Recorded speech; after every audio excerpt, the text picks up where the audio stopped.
Une heure de dessin animé en français. Pinocchio. Il était une fois un vieillard nommé Geppetto qui habitait une petite maison dans la forêt.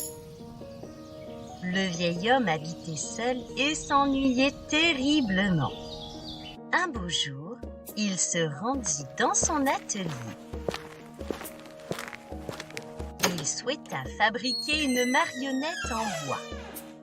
Il la sculpta minutieusement afin de lui donner une bouche, des yeux et un nez. Elle était si réaliste qu'elle ressemblait à un petit garçon.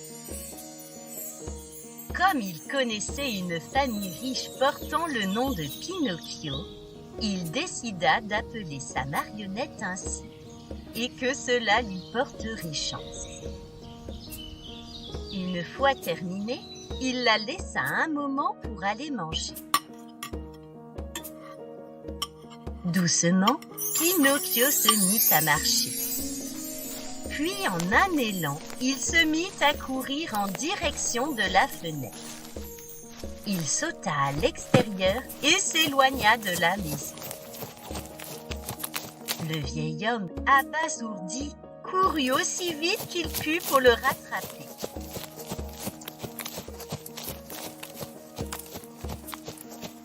Ils rentrèrent enfin à la maison. À table, Geppetto lui dit « Demain, tu iras à l'école. Voilà 3 sous afin de t'acheter un goûter en chemin. » Et chacun rejoignit son lit pour une belle et douce nuit. Le lendemain matin, le garçon de bois dit au revoir à son papa et prit le chemin de l'école. Le vieillard le regardait s'éloigner. En forêt, Pinocchio rencontra un chat. L'animal lui dit « Viens avec moi au pays des nigauds, tu deviendras riche là-bas. » Le petit garçon de bois accepta très volontiers. Ils marchèrent ensemble en forêt. Mais au détour d'un sentier, le chat disparut. Pinocchio décida donc d'emprunter un des chemins et poursuivit sa route. Soudain, il entendit du bruit. Il tomba nez à nez avec un bandit. Le brigand lui dit « Vide tes poches et donne-moi toutes tes pièces. » Pinocchio les jeta discrètement derrière un buisson. Le brigand chercha un moment sans trouver le trésor. Pinocchio, si apeuré, s'évanouit et le brigand s'en alla. Il se réveilla doucement et vit une fille. Elle lui dit « Où as-tu mis tes pièces ?» Pinocchio lui répondit « Je les ai échangées contre une viennoiserie. » Son nez s'allongea immédiatement tandis que la fée disparaissait.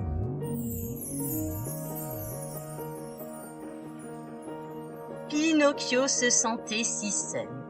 Après un moment, son nez rapetissa et il décida de retrouver le chemin de sa maison. Il marcha encore et encore. Il arriva enfin proche d'un port. En s'approchant un peu trop près, il tomba à l'eau. Et au fond de l'eau, il se retrouva nez à nez avec une baleine.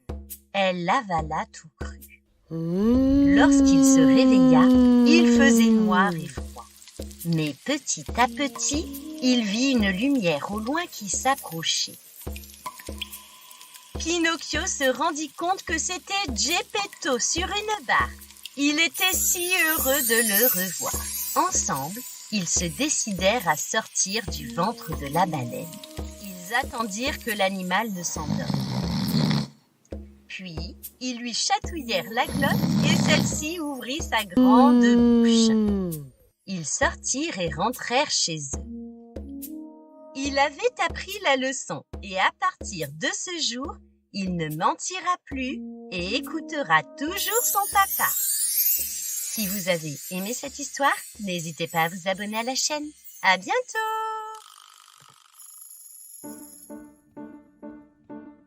Un renard dans le poulailler. Il était une fois une petite ferme perchée sur le haut d'une colline. Il y avait un poulailler où tout allait bien. On s'amusait, on riait.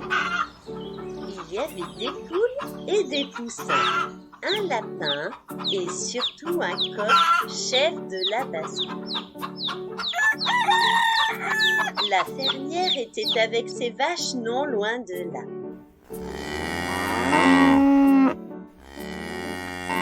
Le fermier semait du blé dans le champ juste à côté. Et personne ne pensait au renard qui s'approchait sur le sentier. Un renard très affamé. Il passa devant la fermière sans être vu.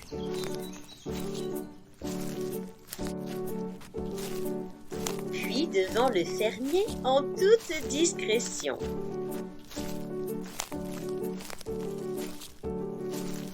Arrivé non loin du poulailler, il dit « Les fermiers ne m'ont pas vu, je vais me régaler !» Dans le poulailler, on chantait, on riait. Les poussins piaillaient. Les mamans picoraient le grain. Il y avait même Monsieur le cochon venu leur rendre visite. Et le chef de la basse-cour se reposait simplement sur une botte de paille. Sans un bruit, le renard affamé s'approcha sur la pointe des pieds. Et il prit son élan et arriva soudainement au milieu de la basse-cour. Tout le monde s'affolait, les plumes volaient dans tous les sens. Le renard se lécha déjà les babines. Il aperçut une belle poule blanche sur sa gauche. Il la saisit brusquement et courut en direction de la sortie. « Au secours! Au secours !» crièrent tous les animaux de la ferme.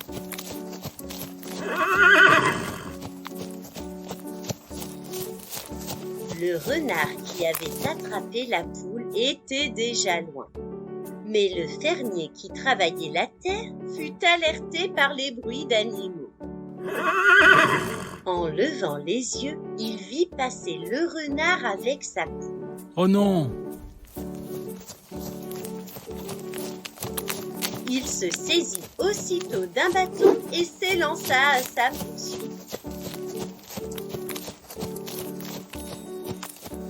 Le renard hésitait un peu. Mais il avait si peur du bâton qu'il lâcha la poule et s'enfonça dans la forêt. Finalement, le fermier récupéra l'animal et la ramena au poulailler. Tous les animaux de la ferme étaient si heureux de la retrouver.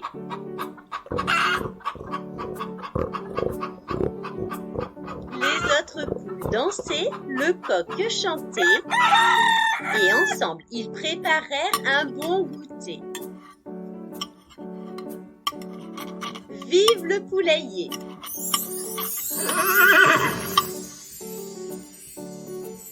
Si vous avez aimé cette histoire, n'hésitez pas à vous abonner à la chaîne. À bientôt!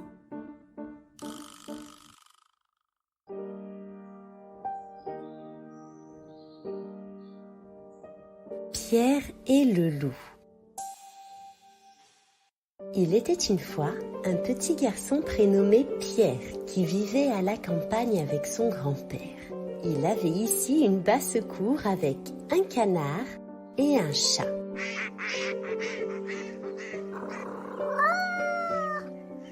Son grand-père avait pour habitude de toujours fermer les portes et fenêtres de la maison, ainsi que le portail, car le loup rôdait dans la forêt. Un beau jour, il omit de fermer le portail du jardin et le canard profita de l'occasion pour aller nager dans la mare qui se trouvait à l'orée du bois.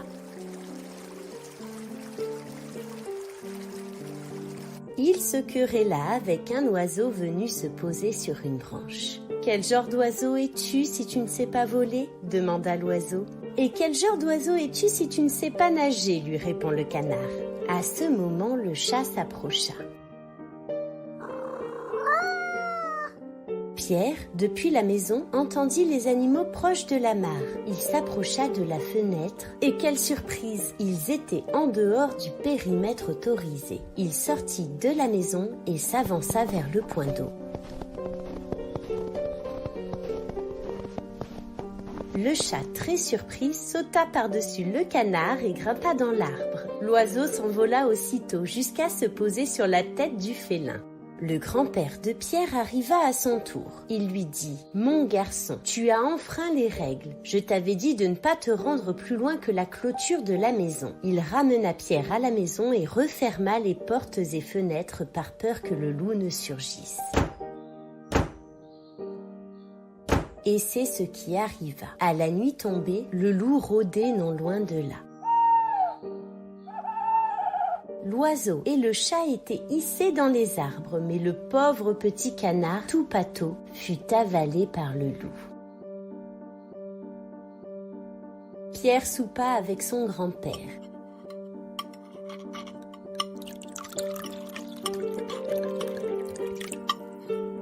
Puis, il attendit que celui-ci parte se coucher. Le petit garçon s'assura bien qu'il était endormi.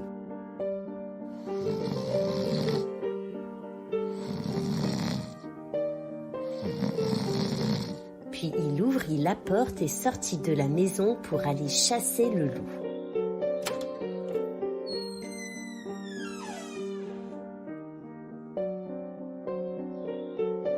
Il installa au pied de l'arbre un piège à loup, accompagné de cordages qui l'aideraient à le capturer. Une fois dans l'arbre, Pierre demanda à l'oiseau s'il pouvait attirer le loup. L'oiseau partit en quête du grand méchant loup. Il vola autour de la tête de celui-ci pour attirer son attention.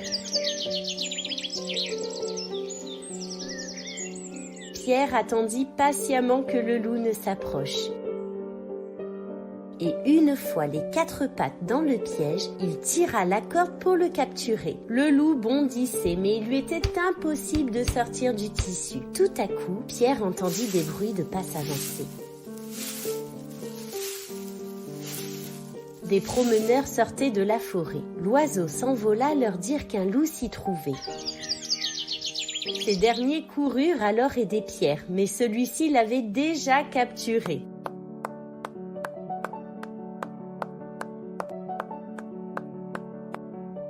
Tous ensemble, ils entamèrent une marche triomphale pour emmener le loup au jardin zoologique.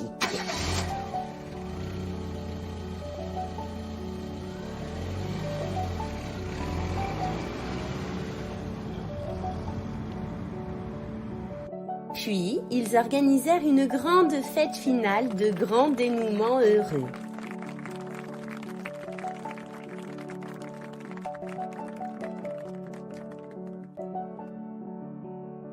Si vous avez aimé cette histoire, n'hésitez pas à vous abonner à la chaîne. À bientôt!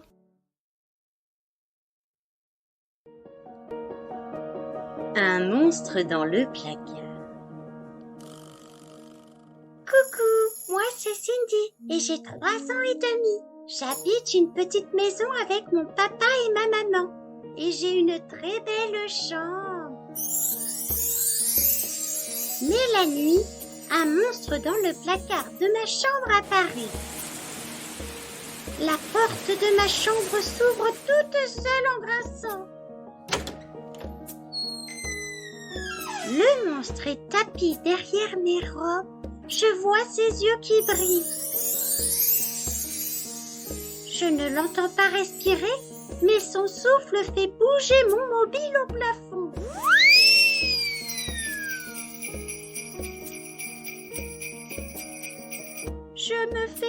toute petite sous ma couette. Je ne bouge plus car j'ai peur qu'il me mange. Et si je reste si longtemps sans bouger, je m'endors.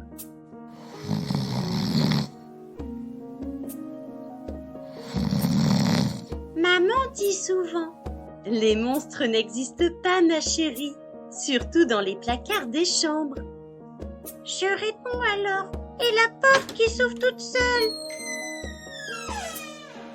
Et maman m'explique, Je sais bien qu'elle ferme mal.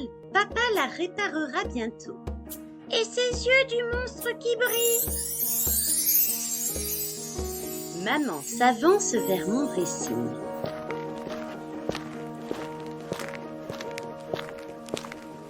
Mais non, ce sont les boutons de ta robe à cause de la lumière du lampadaire. Et elle tourne ma robe dans l'autre sens.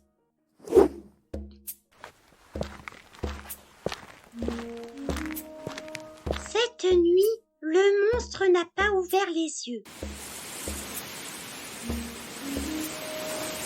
Mais je vois bien ses deux grandes oreilles pointues. J'ai bien trop peur. J'appelle alors. Maman! Maman! Elle arrive et allume la lumière. Maman, le monstre est dans mon placard. J'ai vu ses deux oreilles pointues. Ma maman s'avance. Enfin, regarde Cindy, ce sont les deux oreillers que j'ai placés en haut de l'armoire. Et maman les enlève. Elle ne croit pas au monstre parce qu'elle est grande. Cette nuit-là, le monstre n'avait toujours pas ouvert les yeux. Et il n'avait plus ses grandes oreilles. Mais je vois mon mobile bouger au plafond. Maman, maman, le monstre est toujours là. Et il respire si fort que cela fait bouger mon mobile. Mais enfin, Cindy, j'ai ouvert la fenêtre car il fait chaud. Et c'est un courant d'air.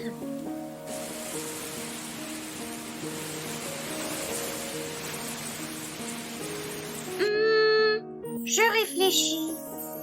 Cette fois-ci, je comprends. Les grandes personnes ont toujours réponse à tout. Si vous avez aimé cette histoire, n'hésitez pas à vous abonner à la chaîne. À bientôt!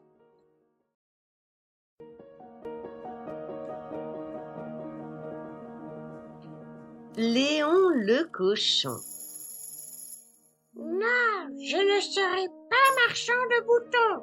Dit Léon le cochon à ses parents. Il cassa sa tirelire et quitta la maison avec son butin. La vie était pleine d'embûches. Léon le cochon rencontra le grand méchant loup et il partit en courant. Puis il tomba nez à nez avec un renard affamé et il prit ses jambes à son cou. Enfin, il fit connaissance avec un garçon qui était bouché. Il prétexta quelque chose et se carapata. Il s'installa dans une cabane au beau milieu de la forêt. Léon était si content. Il cultivait des potirons et se lavait dans la rivière. Il pensait aussi à son avenir. Quel métier vais-je choisir? Chanteur? Danseur? Mais comme il aimait écrire, il décida de devenir poète. Un vrai poète va chercher l'inspiration au contact de la nature. Et il s'installa sous une cascade. Puis il fixait les belles fleurs apparentes sur les rochers. Il réfléchit un moment et écrivit. C'est beau. et il rentra chez lui. Le lendemain, il entendit des grelots à l'extérieur de sa maison. Intrigué, il se mit sur son palier. Madame Hippopotame passait par là, avec d'énormes ballons accrochés à sa voiture. Elle s'arrêta et lui dit « Bonjour, je viens pour la dernière fois boire l'eau de la cascade, car demain, je prends ma retraite. Je vais habiter à la montagne avec ma sœur jumelle. Je vends mon commerce, si cela vous intéresse peut-être. » Léon sauta de joie. « Bien sûr, j'ai enfin trouvé. Je veux être marchand de ballons. » Et dès le lendemain, le cochon vendit donc des ballons dans les villages des environs. Dès qu'ils entendaient tinter les joyeux grelots de sa carriole, les enfants accouraient en criant « Voilà Léon! Voilà Léon! Il est là! Il est là! » Et pour Noël, lorsque la neige tombait, Léon fit une belle surprise. Il lâcha plein de ballons qui s'envolèrent comme des confettis. Émerveillés, les enfants disaient « Oh, que c'est beau !» Soudainement, on entendit un son. Des grelots! Et au loin, dans le ciel, on pouvait apercevoir le Père Noël et son traîneau.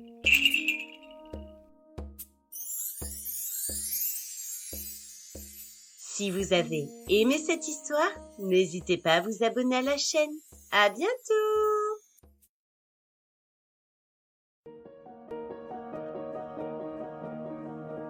Le roi de la mer. Il était une fois une petite fille nommée Cynthia. Et aujourd'hui, Cynthia était en vacances au bord de la mer. Elle adorait faire des pâtés et des châteaux de sable. Mais Cynthia avait très peur de l'eau. Elle savait pourtant nager et même s'embouer. Elle l'avait appris à la piscine avec l'école. Car sous la mer, la petite fille avait peur de tous ces poissons, ses crevettes et ses crabes. Son grand-père la rejoignit. « Veux-tu faire un tour de bateau, Cynthia ?»« Oh oui !» Ils partirent tous deux en mer pêcher du poisson.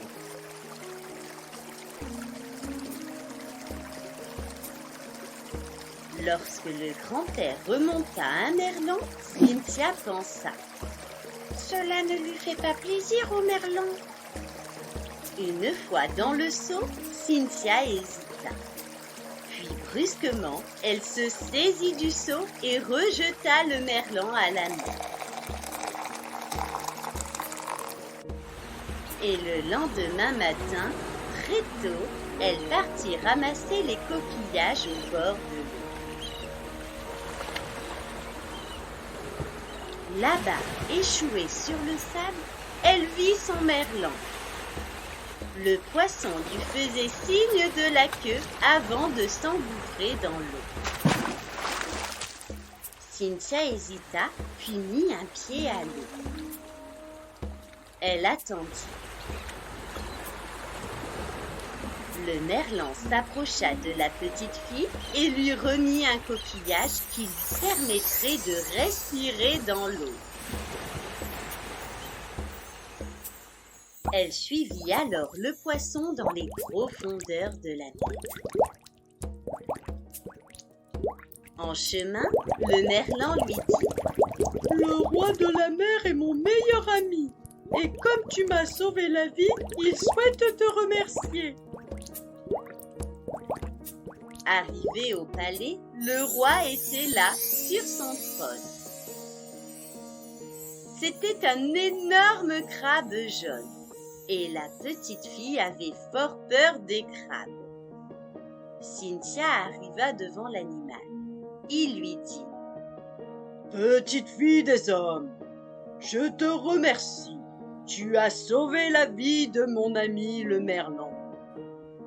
Je vais te faire un cadeau. Prends ce coquillage. Partout où tu iras, si tu le mets à ton oreille, tu entendras la mer. Ainsi, tu n'auras plus jamais peur de nous. » Puis la petite fille ferma les yeux et se retrouva dans son lit. Ainsi vint la fin des vacances.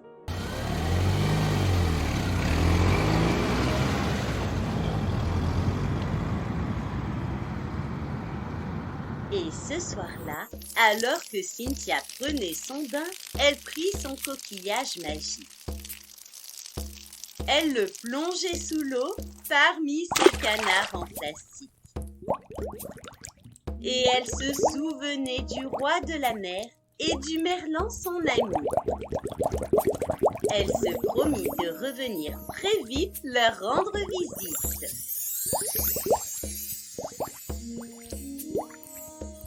Si vous avez aimé cette histoire, n'hésitez pas à vous abonner à la chaîne. À bientôt!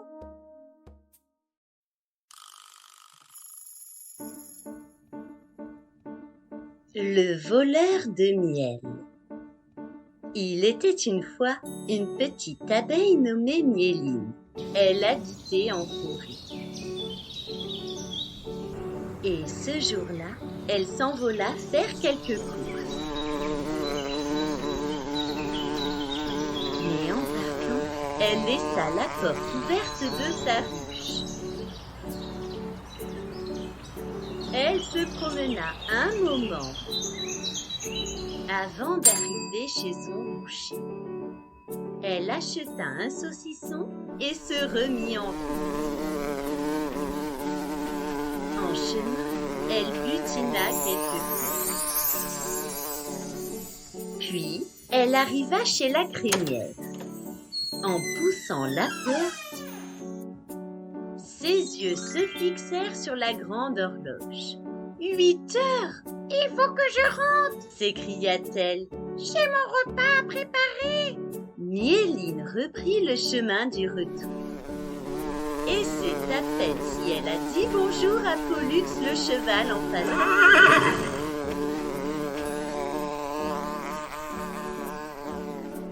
Elle arriva enfin chez elle. En entrant dans sa cuisine, elle manqua de s'évanouir. Les 5 pots de miel qu'elle avait mis sur sa table avaient disparu. La petite abeille sortit en criant « Au voleur! Au voleur !» Elle se rendit aussitôt au commissariat. Le commissaire présent ce jour-là était bien connu dans la forêt. Bonjour, monsieur Gradabou. Entrez donc, Mieline. Quelqu'un est entré chez moi pendant que je faisais mes courses et m'a volé tous mes pots de miel. Le commissaire répondit. Ne vous inquiétez pas, Mieline.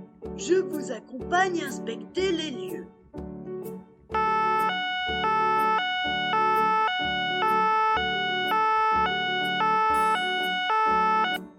Arrivé dans la cuisine, il trouva un pot de miel au sol. C'était sans doute le voleur qui l'avait fait tomber. Et avec ses pattes, il fit des traces au sol. Suivons les traces de miel. Elles nous mèneront jusqu'au voleur. Ensemble, ils sortirent de la maison.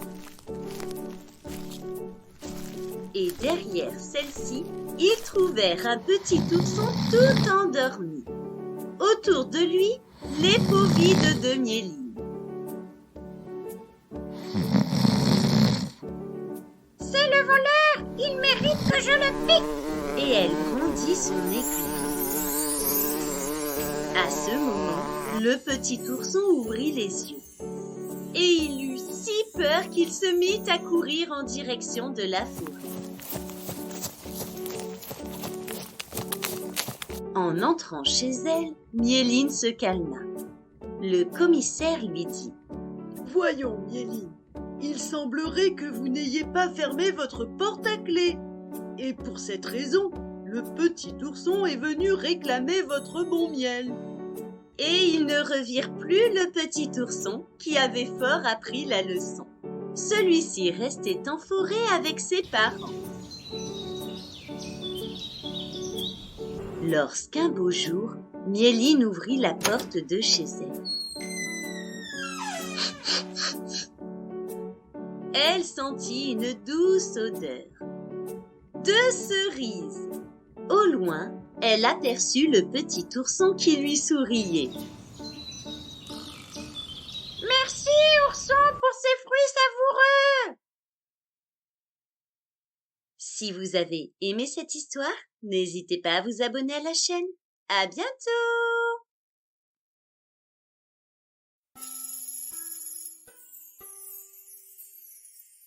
Le petit chaperon rouge. Il était une fois une petite fille aimée de tous, qui habitait avec sa maman et que l'on prénommait le petit chaperon rouge. Un beau jour, sa mère lui dit « Viens voir, chaperon rouge, voici un morceau de gâteau, un petit pot de beurre et une bouteille de vin. Porte-les à ta grand-mère parce qu'elle est malade. Fais vite avant qu'il ne fasse trop chaud. Quand tu seras en chemin, sois bien sage et ne t'écarte pas de ta route. En arrivant chez ta grand-mère, n'oublie pas de dire bonjour et ne va pas fureter dans tous les coins. » Sa maman lui dit au revoir. La grand-mère habitait loin, au milieu de la forêt. Lorsque le petit chaperon rouge entama son périple dans la forêt, elle y rencontra le loup. « Bonjour, chaperon rouge. » dit le loup. « Où donc vas-tu sitôt, chaperon rouge ?»« Bonjour, loup, chez ma grand-mère. Je lui apporte du gâteau, un petit pot de beurre et du vin. Cela fera du bien à ma grand-mère qui est malade. » « Et où habite ta grand-mère, chaperon rouge ?» Oh, à un bon quart d'heure de marche dans la forêt. Sa maison se trouve sous les 3 gros chênes, dit le chaperon rouge qui ne se méfiait pas du tout. « Regarde ces belles fleurs autour de nous. Va donc les cueillir pour offrir un bon gros bouquet à ta grand-mère. » Le petit chaperon rouge pensa alors. Si j'apportais à ma grand-mère un beau bouquet de fleurs, ça lui ferait tellement plaisir. Et il est encore très tôt, j'arriverai bien à l'heure. Elle quitta le chemin, pénétra dans le bois et cueillit des fleurs. Et chaque fois qu'elle en cueillait, elle se disait « Là, j'en vois une plus belle !» De fleur en fleur, le petit chaperon rouge s'enfonçait toujours plus profondément dans la forêt. Pendant ce temps, le loup, lui, courait directement et sans s'arrêter vers la maison de la grand-mère. Arrivé devant la maison, il frappa à la porte. « Qui est là ?» « C'est le petit chaperon rouge qui t'apporte du gâteau et du vin. » dit le loup en prenant une petite voix. « Tire la chevillette et entre !» dit la grand-mère. Le loup tira la chevillette, la porte s'ouvrit et sans dire un mot, il se jeta sur la grand-mère et l'avala. Il se coucha dans son lit et tira les rideaux. Et c'est à ce moment que le petit chaperon rouge arriva. « Bonjour, mère grand, c'est moi le chaperon rouge. Je t'apporte du gâteau et du vin. »« Mais mère grand, que tu as de grandes oreilles !» !»« C'est pour mieux t'entendre, mon enfant. » En s'approchant, elle se rendit compte que sa grand-mère avait d'énormes mains velues. « Mais mère grand, que tu as de grandes mains !» C'est pour mieux te câliner, mon enfant. En s'attardant davantage, le petit chaperon rouge se rendit compte de ses dents fort pointues. « Mais mère grand, que tu as de grandes dents !» C'est pour mieux te manger, mon enfant. Et le loup sauta ainsi sur la fillette et n'en fit qu'une bouchée. Un chasseur passait justement devant la maison. il se dit « Comme cette vieille femme ronfle, il faut que je voie si elle a besoin de quelque chose. » Il entra dans la chambre et quand il arriva devant le lit, il vit que c'était un loup qui y était couché. « Ah, c'est toi, bandit! Voilà bien longtemps que je te cherche. » Le chasseur pensa que le loup pourrait bien avoir avalé la grand-mère et la fillette et qu'il serait peut-être encore possible de les sauver. Il ouvrit le ventre du loup, endormi avec des ciseaux. À peine avait-il donné quelques coups de ciseaux qu'il aperçut le petit chaperon rouge et sa grand-mère. Le petit chaperon rouge se hâta de chercher de grosses pierres.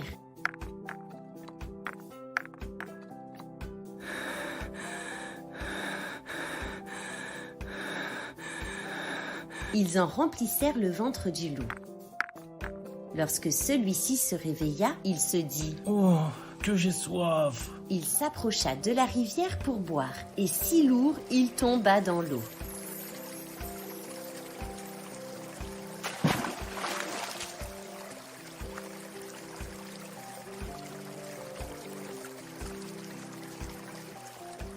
Le petit chaperon rouge avait appris la leçon. Je ne quitterai plus jamais mon chemin pour aller me promener en forêt, quand ma mère me l'aura interdit.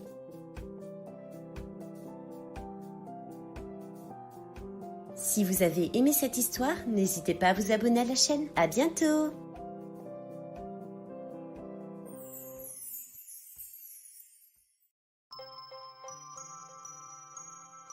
Coco le singe aventureux. Il était une fois Coco, un singe qui habitait une jolie petite maison. Coco s'ennuyait terriblement. Dans la chambre, le cheval basculait toujours de la même manière.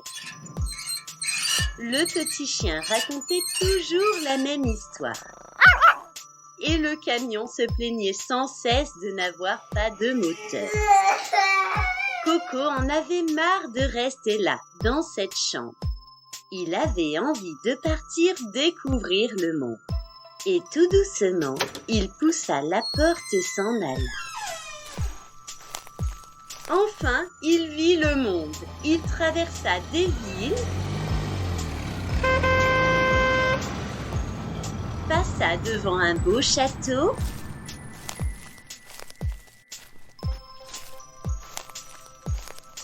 des lacs,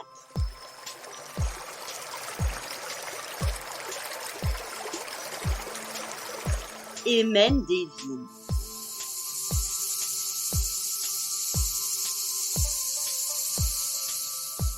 Il suivit un long chemin et arriva dans une forêt. Il y rencontra une grenouille. « Où vas-tu » demanda-t-elle. « Très loin, je veux connaître le monde. » répondit Coco. « À moi, mon étang me suffit. » Et la grenouille sauta dedans. Mais derrière un buisson, il aperçut un tigre. Coco eut peur et grimpa à l'arbre. Et il s'endormit.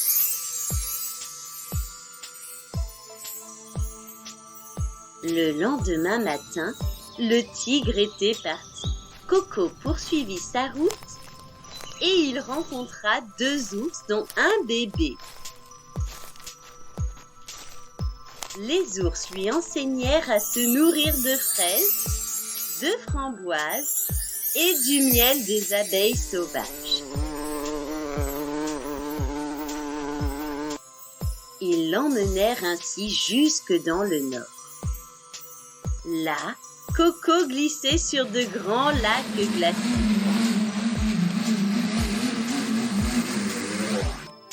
Ainsi, le singe arriva chez le roi des ours. Il était tout blanc, avec une couronne d'or sur la tête. Sans un mot, le roi fit enfermer le pauvre Coco dans un cachot très froid. Le singe était si triste. C'est alors qu'une araignée vint à son secours. Elle tissa sur le mur une toile si solide qu'il put l'utiliser pour atteindre la fenêtre. Et il se laissa redescendre de l'autre côté. Mais la prison était entourée d'une mer remplie d'icebergs. Au secours! Cria-t-il. Par bonheur, le pilote des glaces passait par là avec son avion. Il descendit attraper Coco. Ils passèrent par-dessus la mer. Coco regardait. Il dit: Voici une île où je voudrais aller. Le pilote des glaces le déposa sur lui et ils se dirent au revoir. Mais l'île se mit à bouger. C'était une baleine. La baleine emmena Coco dans un port. Il prit d'abord un bateau, puis un train, et un autobus pour arriver enfin dans sa petite ville.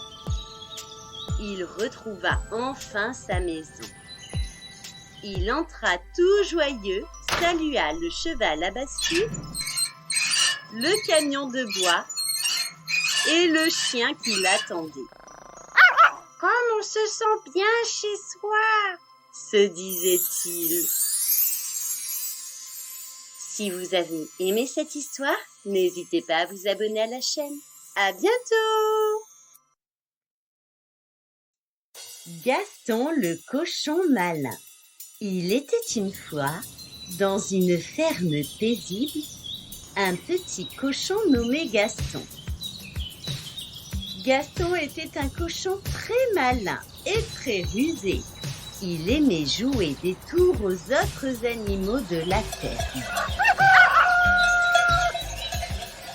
Mais il avait aussi un grand cœur et était toujours prêt à aider ses amis. Un jour, alors qu'il se promenait dans la forêt voisine, Gaston rencontra une souris qui pleurait. Qu'est-ce qui ne va pas? Demanda Gaston.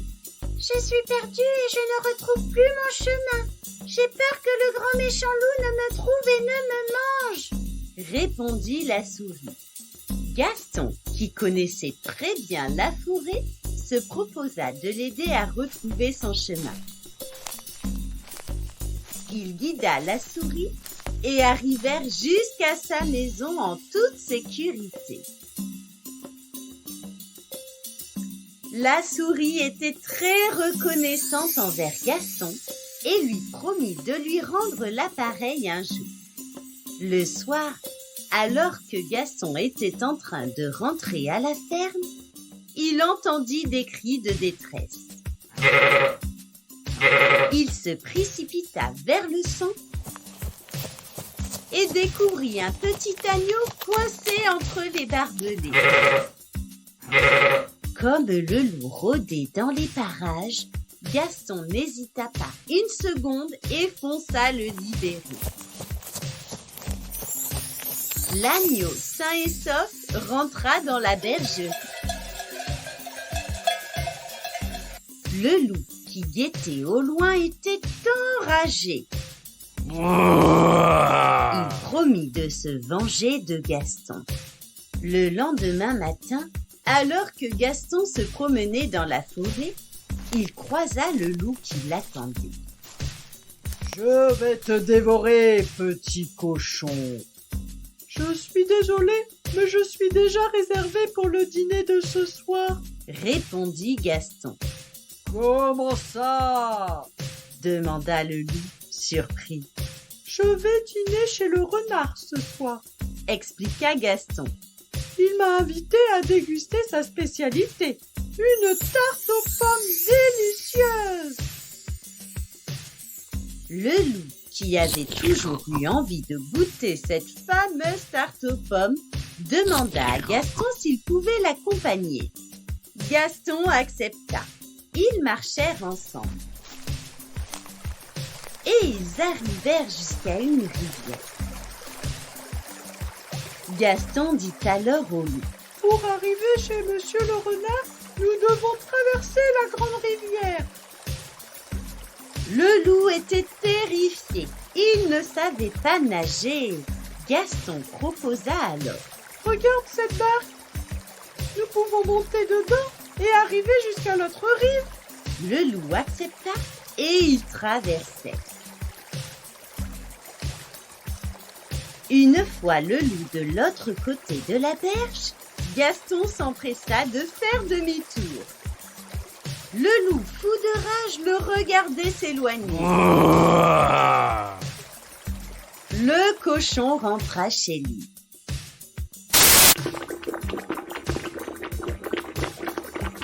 Une fois assis dans son canapé, on frappa à la porte.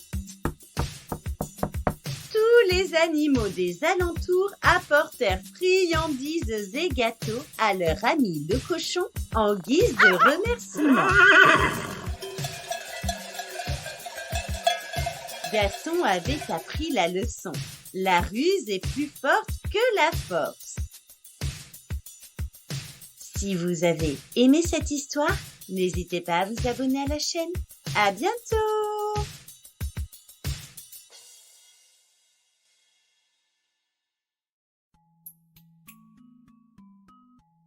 Cendrillon. Il était une fois un gentilhomme qui vivait avec une méchante femme. Elle avait 2 filles qui ressemblaient terriblement à leur mère. Le gentilhomme avait de son côté une jeune fille d'une douceur et d'une bonté sans limite. La belle-mère chargeait sa pauvre belle-fille des tâches de la maison, nettoyage, vaisselle et repas.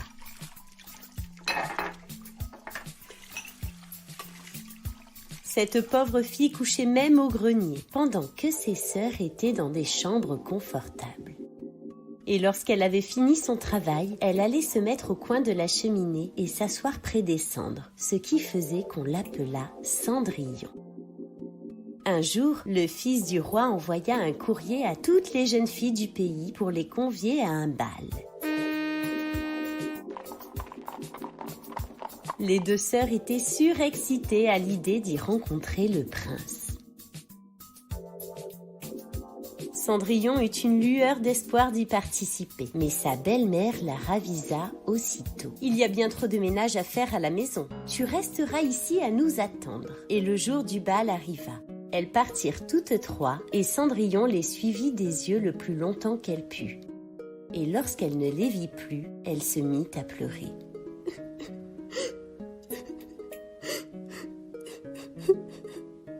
Sa marraine, qui la vit tout en pleurs, lui demanda ce qu'elle avait. « Je voudrais bien aller au bal, marraine. Dans ce cas, je t'y ferai aller. Va dans le jardin et apporte-moi une citrouille. » Cendrillon alla aussitôt cueillir une citrouille et la porta à sa marraine. Celle-ci la frappa de sa baguette et la citrouille fut aussitôt changée en beau carrosse. Ensuite, elle trouva 3 souris et d'un coup de baguette, les souris étaient aussitôt changées en beaux chevaux et un cocher. La fée dit alors à Cendrillon « Eh bien voilà de quoi aller au bal ?» Mais Cendrillon regarda ses vilains habits. Sa marraine ne fit que la toucher avec sa baguette et ses habits furent changés en une belle robe la plus jolie du monde. « Avant toute chose, ne dépasse pas minuit, » dit sa marraine. Cendrillon monta en carrosse et elle partit.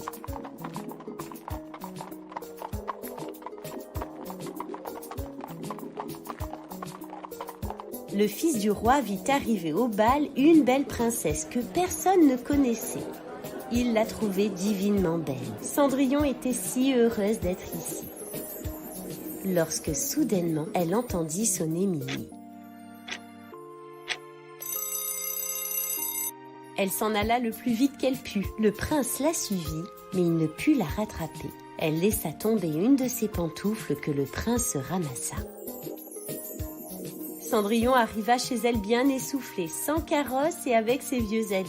Et quelques heures plus tard, les 2 sœurs ouvrirent la porte. Je tombe de sommeil. Si tu étais venue au bal, tu ne t'y serais pas ennuyée. Il y est venu la plus belle princesse, la plus belle qu'on puisse jamais voir. » Cendrillon leur demanda le nom de cette princesse, mais elles lui répondirent qu'on ne la connaissait pas et que le fils du roi était fort en peine, qu'il donnerait toute chose au monde pour savoir qui elle était.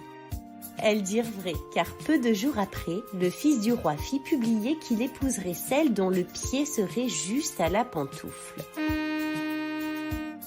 On commença à l'essayer aux princesses et à toute la cour. En vain, on l'apporta chez les deux sœurs, mais il leur était impossible de faire rentrer leurs pieds dans la pantoufle. Cendrillon, qui les regardait, dit alors « Puis-je l'essayer ?» Ses deux sœurs se mirent à rire et se moquer d'elle. Le gentilhomme fit asseoir Cendrillon, lui enfila la pantoufle, elle y rentrait sans peine. L'étonnement des deux sœurs fut grand. Là-dessus arriva la marraine qui, ayant donné un coup de sa baguette sur les habits de Cendrillon, les fit devenir une belle robe. Alors ces deux sœurs la reconnurent pour la belle personne qu'elles avaient vue au bal. Elles se jetèrent à ses pieds pour lui demander pardon de tous les mauvais traitements qu'elle lui avait fait souffrir. Cendrillon leur pardonna de bon cœur. On la mena chez le prince, parée comme elle était. Il la trouva encore plus belle que jamais, et peu de jours après, il l'épousa. Cendrillon était désormais heureuse et aimée de son tendre mari. Si vous avez aimé cette histoire, n'hésitez pas à vous abonner à la chaîne. À bientôt!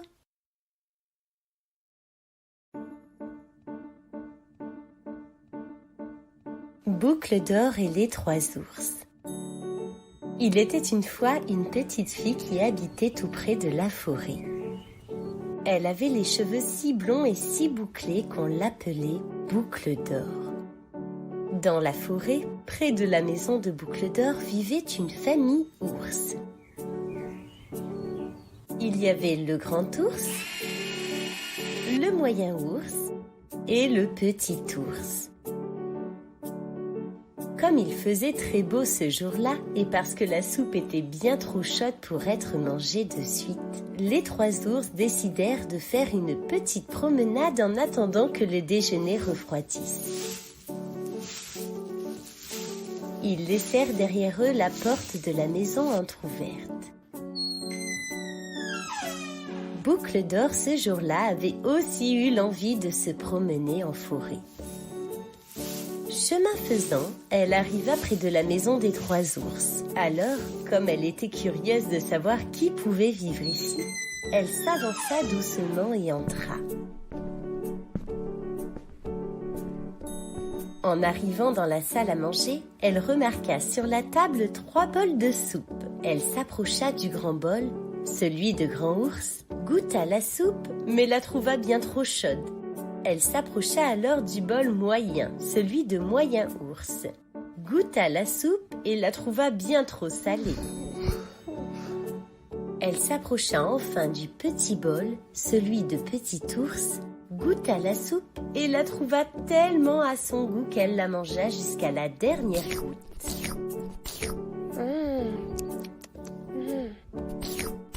Elle arriva ensuite dans le salon pour y découvrir 3 chaises. Elle voulut s'asseoir sur la grande chaise, celle du grand ours, mais la trouvait bien trop haute.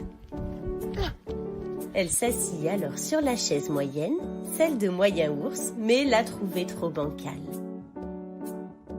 Elle s'assit alors sur la petite chaise gonflable de bébé ours. Mais comme Boucle d'or était bien trop lourde, elle se dégonfla. Ce n'est pas grave, continuons la visite, se dit-elle. Elle vit alors un escalier au bout de la pièce et entreprit de le monter. Arrivée en haut, elle vit une grande chambre à coucher dans laquelle se trouvait un immense lit. Elle s'assit donc sur celui de grand ours, mais elle le trouvait bien trop dur. Elle ouvrit la porte de la seconde chambre pour y découvrir un lit de taille moyenne. Elle monta dessus, mais elle le trouvait beaucoup trop mou. Enfin, elle entra dans la 3e chambre et se coucha sur le petit lit, celui de petit ours. Et elle le trouvait tout à fait comme il faut. Elle s'endormit aussitôt. Les 3 ours, comme ils avaient terminé leur petite promenade, rentrèrent à la maison. J'ai faim. Le grand ours, voyant son bol, s'écria « Quelqu'un a touché à ma soupe !» Le moyen ours, voyant son bol, s'exclama « Quelqu'un a aussi touché à ma soupe. Le petit ours, regardant son bol, dit « Et quelqu'un a mangé toute ma soupe. » Le grand ours avança dans la pièce et vit sa chaise. Quelqu'un s'est assis sur ma chaise. Le moyen ours, s'avançant alors vers la sienne, affirma « Quelqu'un s'est aussi assis sur ma chaise !» Et le petit ours, comme il se doit, s'approchant à son tour, pleurnicha. Et quelqu'un a dégonflé ma chaise gonflable. D'un pas décidé, le grand ours se dirigea vers l'escalier qu'il grimpa 4 à 4, suivi par le moyen ours et le petit ours. Le grand ours, une fois dans la chambre, avança vers son lit. « Quelqu'un s'est couché sur mon lit !» Le moyen ours, s'approchant ainsi de sa chambre, dit « Quelqu'un s'est également couché sur mon lit !» Et tous trois se dirigèrent vers la chambre du petit ours. Petit ours s'étonna alors. « Il y a quelqu'un sur mon lit !» Boucle d'or, réveillée par la voix des ours, ouvrit les yeux et vit les 3 ours penchés au-dessus d'elle. Elle eut très peur, sauta du lit et dévala les escaliers à toute vitesse. Elle traversa la forêt et courut jusque chez elle. Les 3 ours ne la revirent plus jamais. Si vous avez aimé cette histoire, n'hésitez pas à vous abonner à la chaîne. À bientôt! Aladin et la lampe merveilleuse. Il était une fois dans le lointain pays du côté où le soleil se lève, une veuve qui avait un fils du nom d'Aladin. Ils étaient très pauvres et pendant que sa mère s'éreintait au travail, Aladin passait son temps à vagabonder dans les rues du village. Un après-midi, alors qu'il était sur la place du village, un mystérieux étranger s'approcha de lui.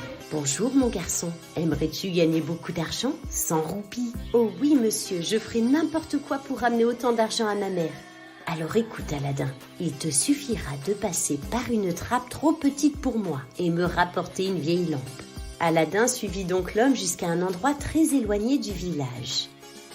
L'homme retira l'anneau qu'il portait au doigt et le tendit à Aladin. « Mais cet anneau, il te protégera du danger. » Ils soulevèrent une grosse pierre et le garçon svelte et agile se faufila dans la grotte.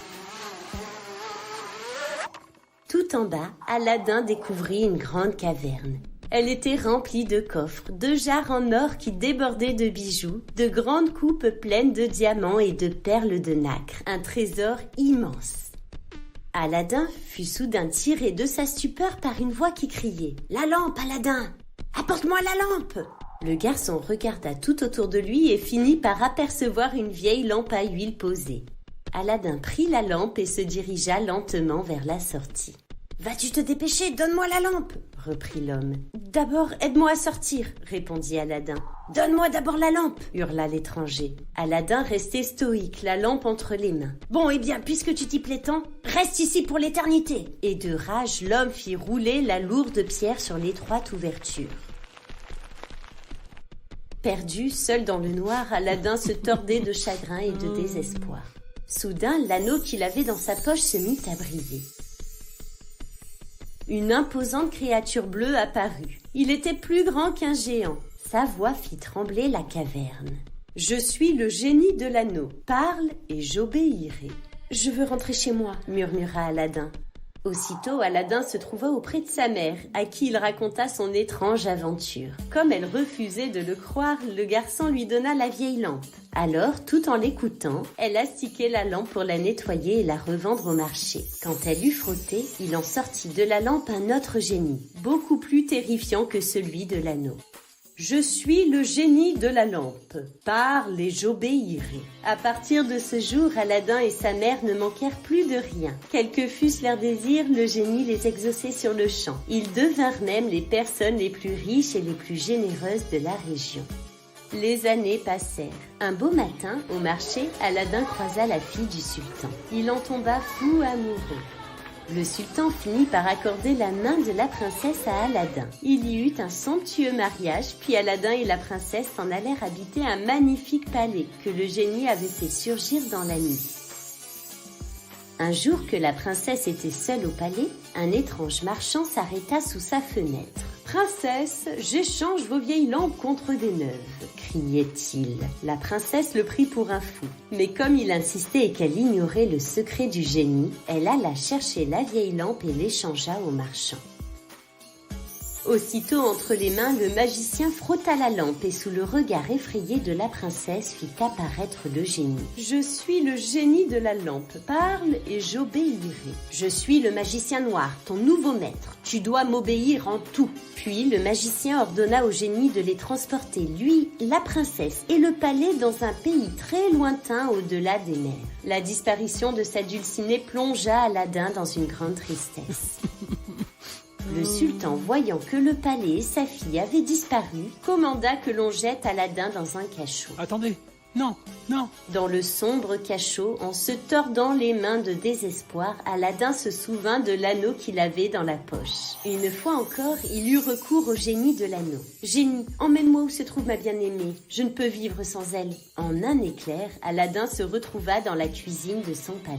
Devant lui, la princesse préparait le repas du magicien. « Vite, mon amour, prends cette poudre et mets-la dans le repas du magicien. Aie confiance en moi. » Ainsi, on entendit bientôt les ronflements du mauvais magicien vaincu par les somnifères. Toute la ville célébra le retour d'Aladin et de la princesse par de grandes fêtes qui durèrent tout un mois. Quant au méchant magicien, il fut chassé du royaume et l'on n'entendit plus jamais parler de lui. Si vous avez aimé cette histoire, n'hésitez pas à vous abonner à la chaîne. À bientôt! Blanche-Neige et les 7 nains. Il était une fois une reine, assise sur un banc un beau jour d'hiver, qui regardait voler les flocons. Lorsque tout à coup, 3 gouttes de sang tombèrent du ciel sur la neige. Elle se dit alors, si seulement j'avais un enfant aussi blanc que la neige, avec des cheveux aussi noirs que le bois de la forêt. Peu de temps après, une fille naquit. Elle était blanche comme la neige, ses cheveux étaient noirs comme de l'ébène. On l'appela Blanche-Neige. Mais la reine mourut en lui donnant le jour. Au bout d'une année, le roi épousa une autre femme qui possédait un miroir magique.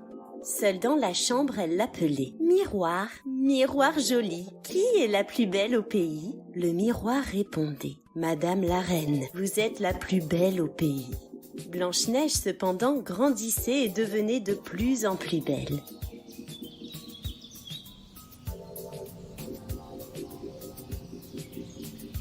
Un jour, la marâtre demanda au miroir « Miroir, miroir joli, qui est la plus belle au pays ?» Celui-ci répondit « Madame la reine, vous êtes la plus belle ici, mais Blanche-Neige est encore 1000 fois plus belle. » La reine en fut épouvantée. Le lendemain, elle fit venir un chasseur. Elle lui dit « Emmène l'enfant dans la forêt, je ne veux plus la voir. » Et tue-la. Le chasseur obéit et conduisit Blanche-Neige dans le bois. Mais ne pouvant se soumettre aux ordres de la reine, il ordonna à la jeune fille de s'enfoncer au plus profond de la forêt et de ne jamais rentrer. De retour au château, le chasseur présenta à la reine comme preuve de la mort de Blanche-Neige un cœur de cerf. La marâtre en était persuadée, celui-ci appartenait à Blanche-Neige. Et pendant ce temps, la pauvre petite était seule au milieu des bois. Elle marcha longuement jusqu'à apercevoir une petite maison. Dans la maisonnette, tout était minuscule. On y voyait une petite table avec 7 petites assiettes et 7 lits. Blanche-Neige avait si faim qu'elle dévora les assiettes. Et fatiguée, elle alla se coucher et s'endormit.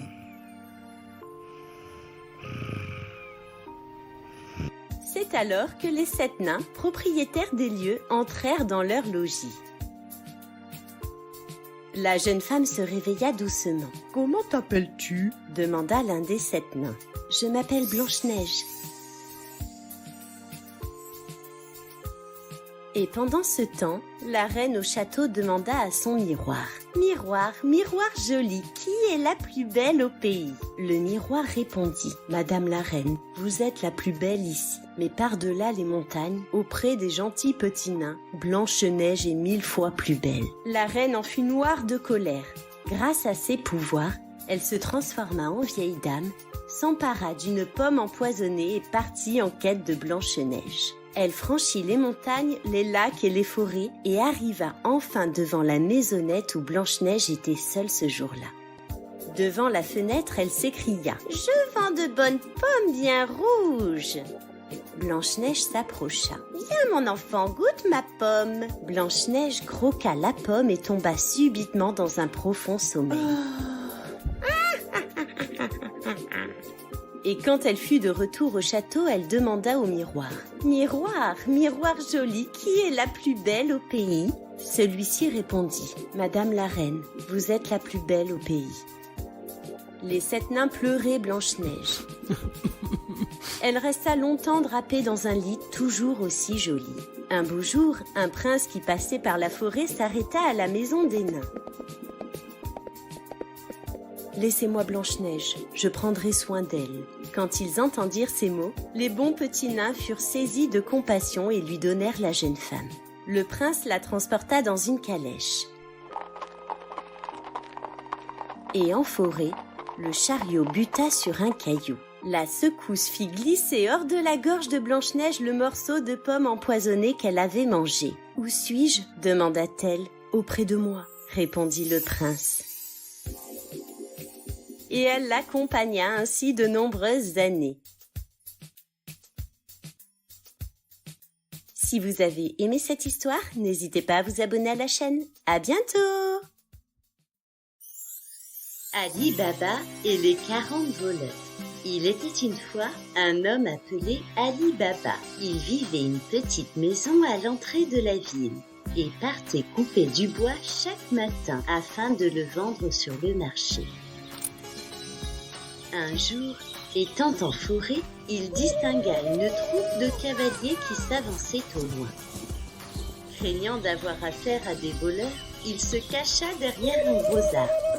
Les cavaliers s'arrêtèrent juste à côté de lui. Le chef de la bande s'approcha d'un rocher et dit « Sésame, ouvre-toi !» Aussitôt, la porte s'ouvrit. Les brigands s'y engouffrèrent et la porte se referma. Ali Baba était stupéfait, puis la porte se réouvrit et les 40 voleurs en sortirent pour s'éloigner. Le chef dit « Sésame, referme-toi !» La porte se referma et il disparut avec sa troupe. Aussitôt, Ali Baba quitta sa cachette et s'avança vers la grotte. Il dit alors « Sésame, ouvre-toi !» La porte s'ouvrit. Et Ali Baba aperçut dans cette immense grotte des pièces d'or et des diamants. Sans perdre de temps, il s'empara de ses trésors et chargea son chariot. Puis il dit « Sésame, referme-toi !» Il retourna ensuite chez lui avec d'énormes sacs remplis de pièces d'or. Il devint si riche qu'il s'acheta un immense palais. Quand les 40 voleurs arrivèrent à leur repère, ils furent si surpris de voir que le nombre de leurs sacs avait diminué. « Enquêtons à ce sujet, à la ville. » Aussitôt, l'un des brigands arriva dans la cité.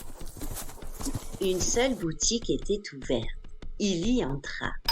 « Brave homme, je suis de passage dans la ville. Je cherche à vendre mes poteries à un riche entrepreneur. Savez-vous me conseiller une bonne adresse ?» Le vieillard répondit. « Il y a un nouveau riche qui a récemment emménagé une immense demeure. Il serait sans doute intéressé. Si vous le souhaitez, je vous y envoie. » Et ils arrivèrent devant la belle maison. Le voleur marqua d'une trace sur la porte pour se souvenir de la maison. Et il repartit. Presque aussitôt après, la servante d'Ali Baba sortit de la demeure. Elle aperçut la marque tracée sur la porte. Ne sachant absolument pas ce que cela signifiait, elle marqua de la même façon les maisons du quartier. Puis elle repartit travailler sans en parler à son maître.